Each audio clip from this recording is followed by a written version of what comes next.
κουράσω περισσότερο, σας λέω το εξής. Πίστευα και πιστεύω ότι αυτοί οι άνθρωποι που κυβερνάνε καταραίουν και χαρταρεύσουν με πολύ μεγάλο θόρυβο. Πιστεύω ότι τελειώνουν. Διαφωνώ με τον φίλο που είπε ότι οι εκλογές δεν έχουν να προσφέρουν τίποτα. Στο χωριό μου λένε αγάλι γίνεται αγουρίδα μέλι.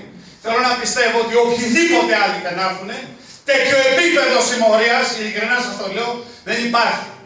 Ήδη αυτή τη στιγμή οι επιθανάτοι ρόχοι αρχίζουν για να βάζουν την τρομοκρατία, ότι έτσι για να φοβήξουν τον κόσμο, εκμεταλλεύονται την Αμφίπολη και πάει λέγοντας. Είναι η πιθανάτη ρόχη ενός συστήματος που πιστεύω ότι έχει τελειώσει. Έχει τελειώσει, προσέξτε τι σας λέω. Έχει τελειώσει, δεν πρέπει κανένας να τους φοβάται. Και δίνω και ένα μήνυμα. Για μένα έμφυα δεν πρέπει να πληρώσει κανένας εδώ μέσα. Εγώ δεν πληρώνω. Πλήρωσα έμφυα. Λέω εδώ είμαι, πάρτε μου το σπίτι, κάντε μου ό,τι θέλετε. Δεν το κάνει ο καθένας, το ξέρω.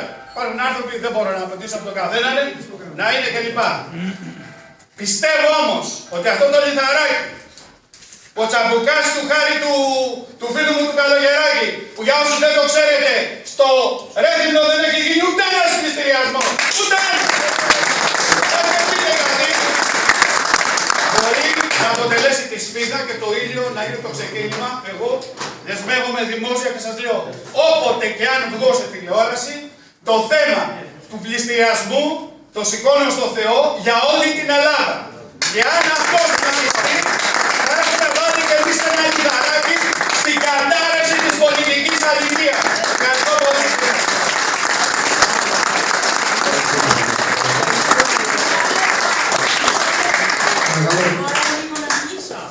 Επειδή νιώθω πολύ υποτιμημένο τον εαυτό μου εδώ και 5 χρόνια που έμαθα ιστορία και που έμαθα 5 πράγματα αρκετά για μένα, ναι, και στην ηλικία που είμαι, θέλω να πω ένα πράγμα. Ότι όλη μια ζωή ακούγαμε και τώρα θα σας ακούσω. Θα καθίσω και με υπομονή. Και ξέρετε ότι σας αγαπάω και είμαι πάντα σε όλους τους αγώνες. Αυτή τη στιγμή δεν εκπροσωπώ ούτε ΕΠΑΜ, ούτε δεν πληρώνω, ούτε κανέναν άλλο. Εκπροσωπώ τη Χριστίνα, εμένα. Θέλω να πω το εξής. Απάντηση προς τον γιατρό.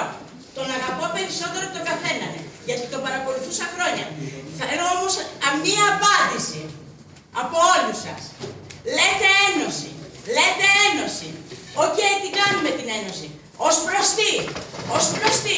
Ως προς κάποια στιγμή να βγάλουμε έναν πολιτικό, οι οποίοι όταν είπε ο κύριος δίπλα ότι παίρνει γράμματα από τους ανθρώπους που έχουν πάθει κάποιες ζημιές και λέει ότι είναι κατεστραμμένοι και δεν έχουν να φάνε και όλα τα υπόλοιπα, και τον άλλο με τα 5.000 που πλήρωσε που πουλάγε ένα πίνακα με 5 ευρώ. Αυτά όλα θέλω να μου απαντήσετε εσείς που είσαστε χρόνια. Δεν μπορείτε να μου πείτε από πού ως πού μέσα στη Βουλή όλα τα χρόνια μέχρι και σήμερα, δεν μιλάω από 40 χρόνια, μιλάω και πριν πολλά χρόνια, από το 60, από το 50. Λοιπόν, όλοι αυτοί δεν ξέραν τις αδικίες μέσα στη Βουλή όλων των χρόνων. Απαντήστε μου. Δεν τις ξέραν τις αδικίες. Δεν ξέρουν ότι αυτή τη στιγμή μπορούσαμε, εδώ ξέρει ο γιατρός την ιστορία καλύτερα από μένα και από όλους εδώ μέσα.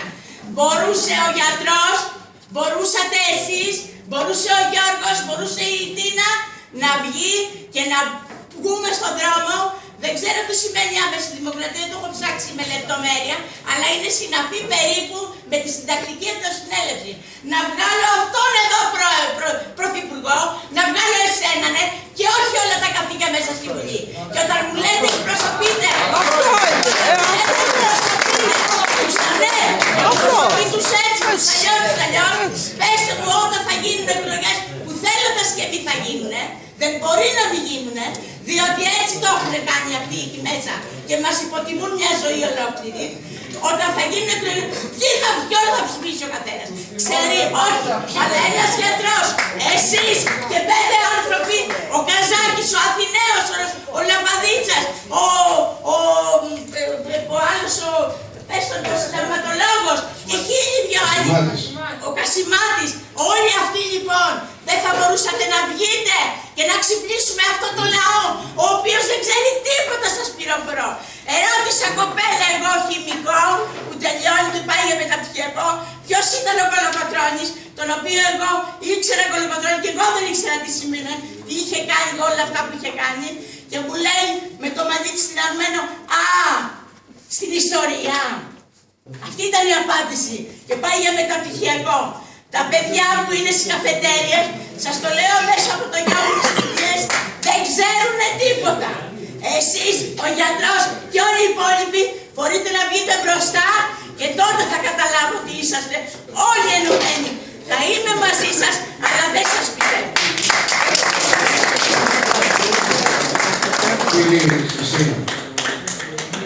Ήμουν αναπτυσμένη, 4 μαγαζιά έχασα και έχω τώρα 1,5 μήνα τρέχω στην εφορία στην Κρυφάδα και δεν μπορώ να κλείσω τη δουλειά μου εδώ και 4 χρόνια του γιου με ένα μαγαζί.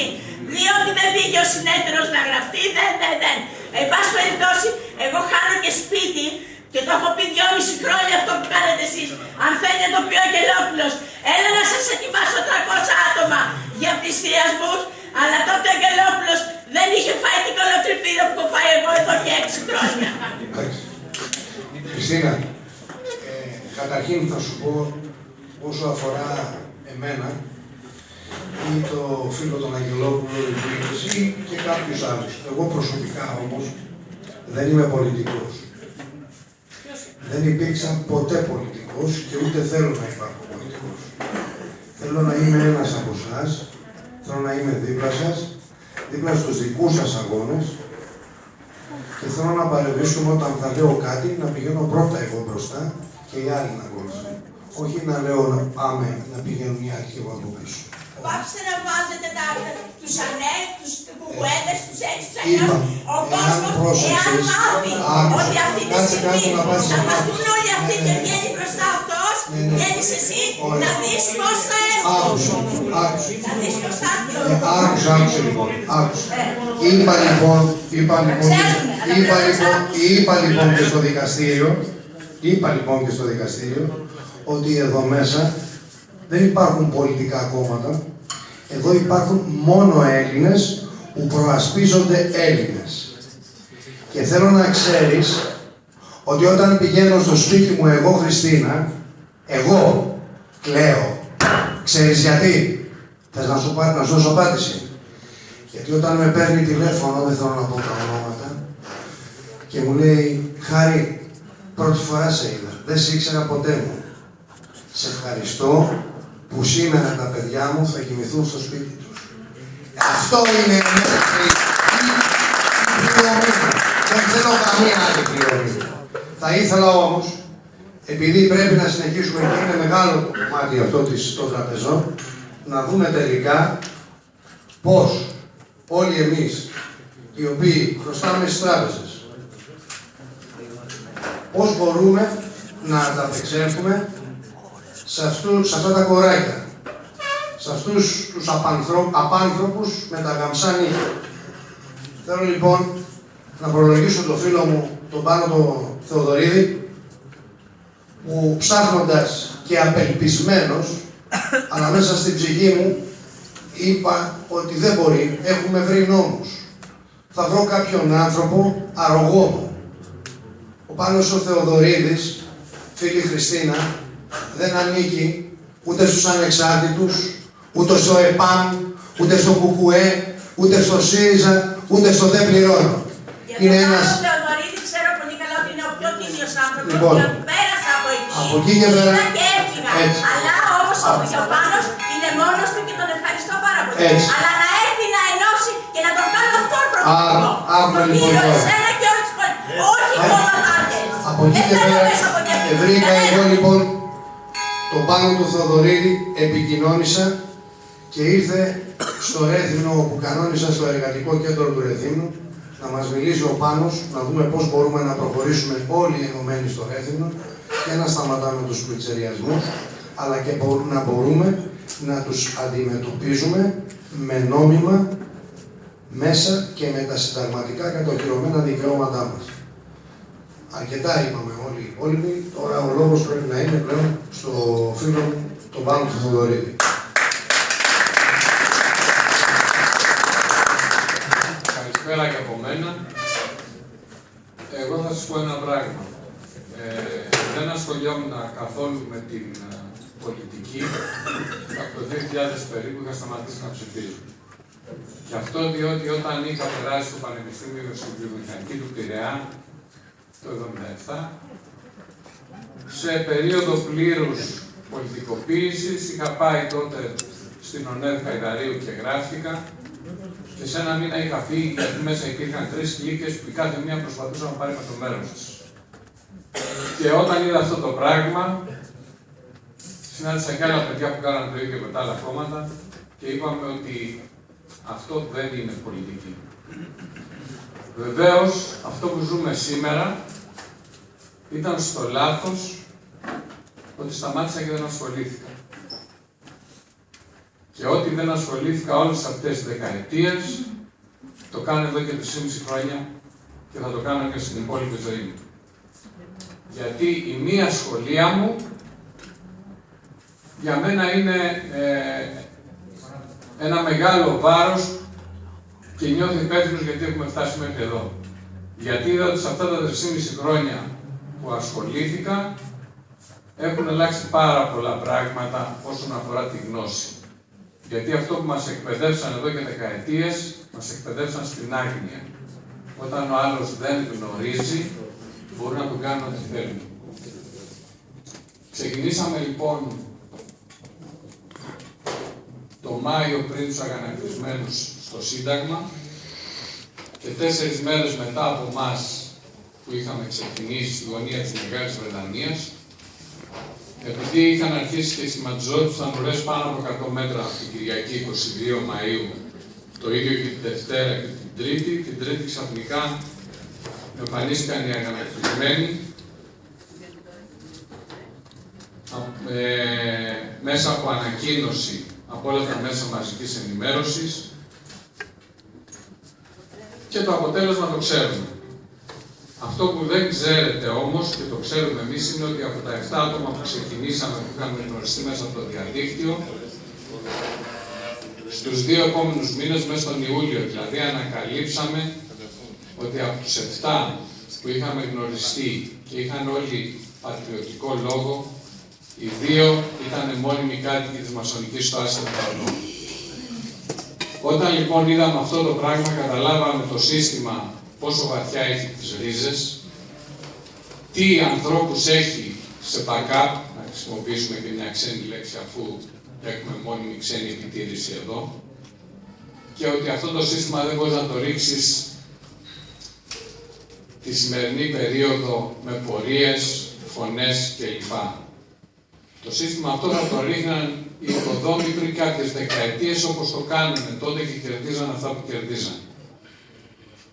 Το ρίξαμε στο διάβασμα λοιπόν, γιατί σκεφτήκαμε απλά τι κάνει το κράτος, ό,τι και να κάνει ένα στυλό να αγοράσει, το περνάει μέσα από φε. Άρα η αλήθεια του τι πραγματικά υπάρχει βρίσκεται στο εθνικό τυπογραφείο. Κατεβάσαμε λοιπόν ολόκληρο το εθνικό τυπογραφείο, όσο παράξενο και να σας φαίνεται, το έχουμε σκορπίσει σε 5 πόλεις στην Ελλάδα, τα αρχεία είναι. Και αρχίσαμε το διάβασμα από το Σεπτέμβριο του 2011 μέχρι το Δεκέμβριο. Και εκεί, με αυτό το διάβασμα ανακαλύψαμε τη μεγαλύτερη απάτη όλων των εποχών που έχει στηθεί σε βάρος μας. Ο λόγος που τη στήσαν ήταν απλός. Μας τον είπανε με ένα φορολογικό μέτρο. Η οικογένεια λέει με 2 παιδιά θα πληρώνει φόρο περισσότερο από την οικογένεια χωρίς παιδιά. Δηλαδή σε εμποδίζει να γεννήσεις. Ο ορισμός της γενοκτονίας σύμφωνα με τον ΟΗΕ είναι παρεμπόδιση γεννήσεων. Άρα λοιπόν εδώ αυτοί έχουν κάνει τη γενοκτονία νόμο και την εφαρμόζουν σε βάρος μας. Τόσο απλά είναι αυτό το οποίο ζούμε. Θα είδατε και σπάνια με βλέπετε να φωνάζω γιατί ακολουθώ 2 παραδείγματα. Το ένα είναι από τις παροιμίες που λέει ότι η εκδίκηση είναι ένα πιάτο που τρώγεται κρύο και όσο πιο κρύο είναι τόσο πιο νόστιμο. Και το δεύτερο είναι ότι επειδή κανένας χειρούργος δεν χειρουργεί το παιδί του και το δίνει σε άλλο συναδελφό του, έτσι πρέπει σε αυτό το οποίο έχουμε ξεκινήσει να είμαστε τελείως ψυχροί για να φτάσουμε στο τελικό αποτέλεσμα. Στους πανηγυρισμούς θα είναι στο τέλος. Λοιπόν,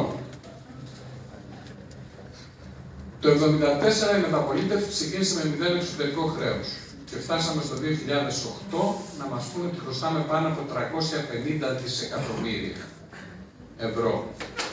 Και μόνο το νούμερο σαν δικαιολογία έφτανε για να ξεπουλήσουν την κρατική περιουσία όπως κάνουν σήμερα.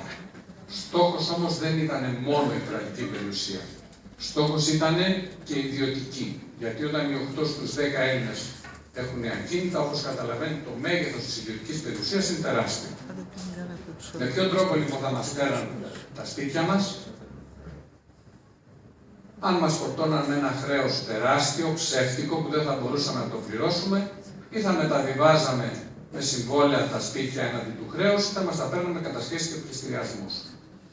Το πρώτο το έχουν βγάλει νόμο από το 2010. Αν δεν μπορείς να πληρώσεις την εφορία, μεταβιβάζεις το σπίτι και αν να παίρνεις και πίσω, δεν παίρνεις, θα αφήνουν για μελλοντικούς φόρους. Πώς λοιπόν θα μας φορτώναν αυτό το χρέος? Πάλι με απλό τρόπο, γιατί τα πάντα στη ζωή είναι απλά. Εάν δίνανε τα λεφτά σε λίγους δικούς τους και αντί να τα επιστρέψουν πίσω αυτοί τα βάζανε στο δημόσιο χρέος, μας είχαν πετύχει αυτό το πράγμα. Δηλαδή, αν εγώ δώσω στον Τάκη, ας πούμε, τα λεφτά και αντί να μου τα γυρίσει ο Τάκης, τα ζητάω από εδώ, πού θα τα πει? Είναι τελειωμένο. Η εφαρμογή αυτού του σχεδίου ξεκίνησε το 2008.